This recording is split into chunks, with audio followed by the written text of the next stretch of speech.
ไปไซแดนนี่ไหมเจ้าที่ไปไซแดนไม่ที่ไปไซแดนรอบนี้ไปเที่ยวไซแดนขี่ซาลิงกับนอนบ้านนอนต้นบ้านต้นไม้ที่ชอบเงินนอนเงินต้นไม้อย่างอีกปีนภูอีกอยู่ใส่ที่ไปใส่ใต้ยังไงใต้ใส่ใต้ใส่ปักเซใต้ใส่เซกองใต้สารวันอัตตปือปักซองไปปักซองโอเคทริปนี้ที่มันจะพาไปปักซองสิไปเบิ่งอย่างอยู่ปักซองไปขี่สลิงทายหุ่นคนที่ปีนภูอันนี้เบิ่งคนที่ปีนภูเบิ่งหุ่นเบิ่งนี่คนที่สลิงขาดพอดีสายสลิงขาดเนาะจนเฮาบ่ได้ขี่คนน้อยไปก่อนคนใหญ่ไปสุดท้าย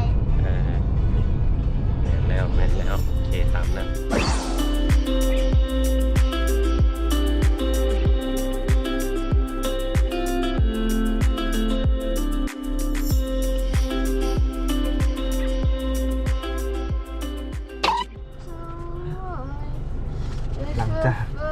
หลังจากเดินทางแต่7 โมงเช้าเนาะจนมาฮอด1 โมงครึ่งรับมือกล้องเขารับอันนี้ยังมีแฮงอันนี้ยังมีแฮงสื่อต่อม้วนตูดเจ้านี่นะเหม็นคืออย่างนี้เอามุกไข่เปล่าเอาปลากดบอกเอาแต่จะเอาอันนี้ส่ง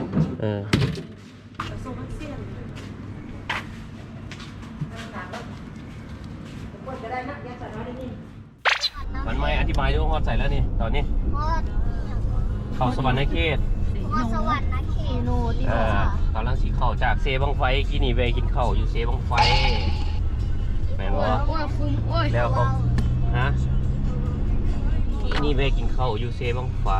กินปิ้งปลาอย่างปลาน้ำโขกกับน้ำเนี่ยวะปลาน้ำเซปลาใหญ่ๆน้ำเซเนาะโตซ้ำวันใหม่เลยโอ้เป็นญาติเนี่ย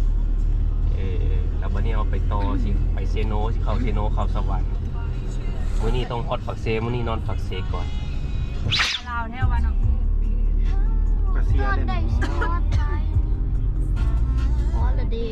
ฮอดแล้วมีข้ามขวามาแล้วนี่นะมื้อนี้แม่นั่นเอาสิมาไปกันเซกองแข่งเซกองเอามาฮอดเมื่อคืนนี้เอามาฮอดจำปาสักแข่งจำปาสักตอนดึก 8-9 โมงมันเดินปวดไปเลยกินเบียร์เมานอนแล้วก็นอนบ่ได้เห็นอย่างไรอันมื้อนี้ออกบ้าน9 โมงเดี๋ยวเฮาจะไปสนามบินก่อนไปรับหัวหน้าใหญ่อยู่สนามบินแล้วเฮาจังสิไปแข่งเซกองต่อบ่ฮู้ว่าอยู่แข่งเซกองมีหยังแต่ก็สิลองไปเบิ่งบ่เคยไปเที่ยวอยู่แข่งเซกองมื้อนี้ครอบครัวบริหารออนทัวร์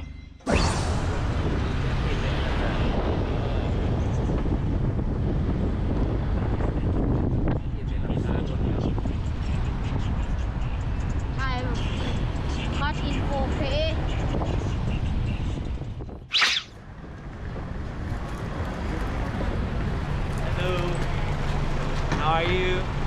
Good morning. Where are you guys going? Hi. Good morning. Hi, handsome boy.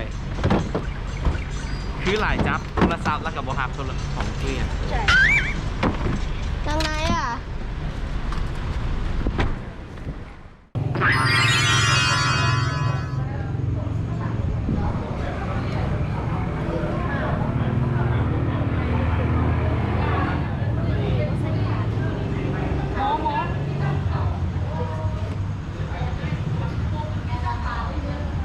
เป็นอย่างบ่ใส่ผักโมมีผักเลยวันใหม่เราจะกินใส่ผัก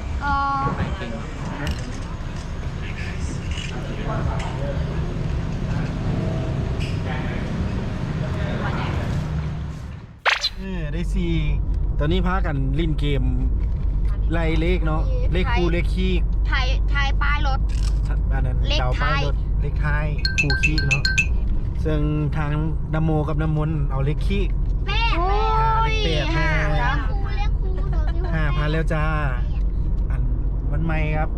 ลุงพ่อแม่นเอาเลขคู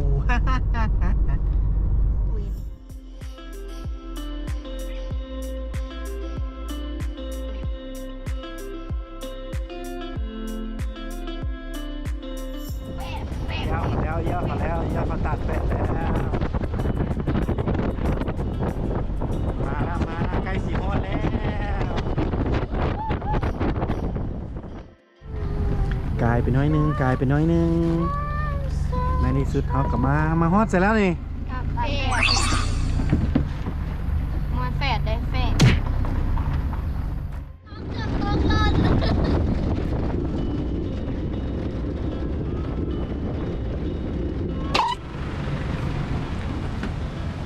เอาพวกผมลงมา นี่น้ำตกน้ำตกปลาไหลอันนั้นน่ะน้ำตกนะ ไปน้ำตก น้ำตก เป่าเครื่องลงมาเอาเครื่องกระเป๋าเครื่องที่ใส่ ไม่หวานพี่น้ำตก ได้มันก็นี่ก่อน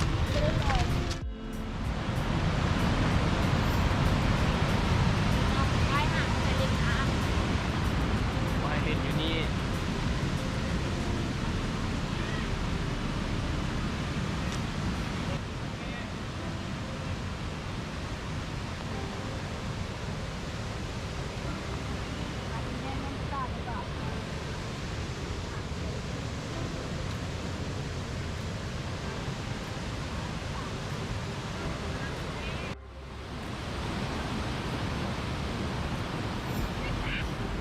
ไม่เอาบางเทื่อมีฝันใหญ่บางเทื่อมีฝันใหญ่ นี่แท้เดี๋ยวยืนฮะเลยระวังกระเจี๊ยบโต๊ะ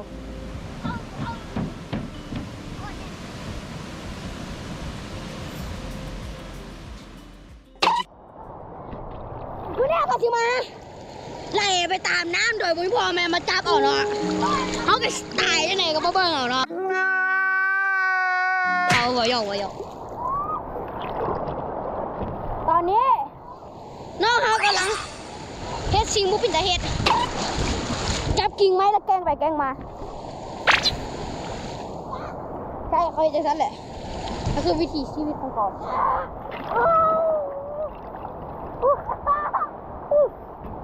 โอ้ยเหี้ยโอ้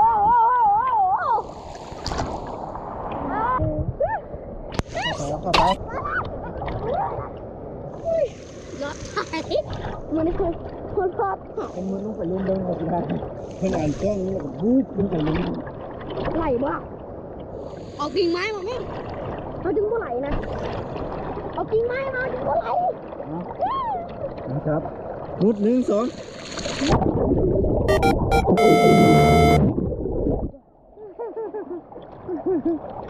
ปวดเกี่ยเอาตัดแล้วไปไหลได้ไหมโอ้ยแล้วไปไหล น้ำไหลแห้งเดี๋ยวเราพอ ไปไหลมันกว้างไปไหน โอ้มันสีเหี่ยว ไปไหลอยู่หันเดี๋ยวเจ้าก็ไหลมา มันไหลแห้ง ไหลลูกป้อม มันไหลแห้งจองไว้ เจ้าไว้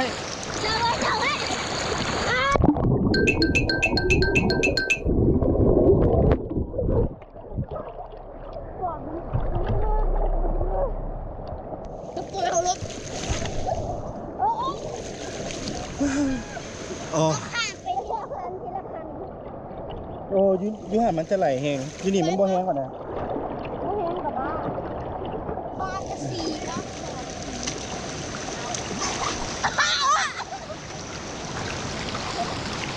ไปนี่แกมันจะไป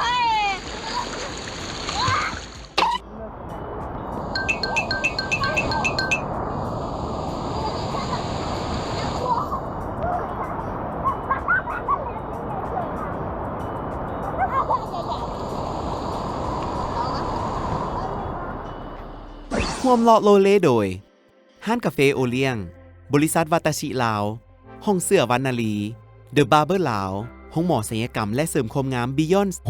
693 เซรั่มบำรุงผิวหน้า Sophisticate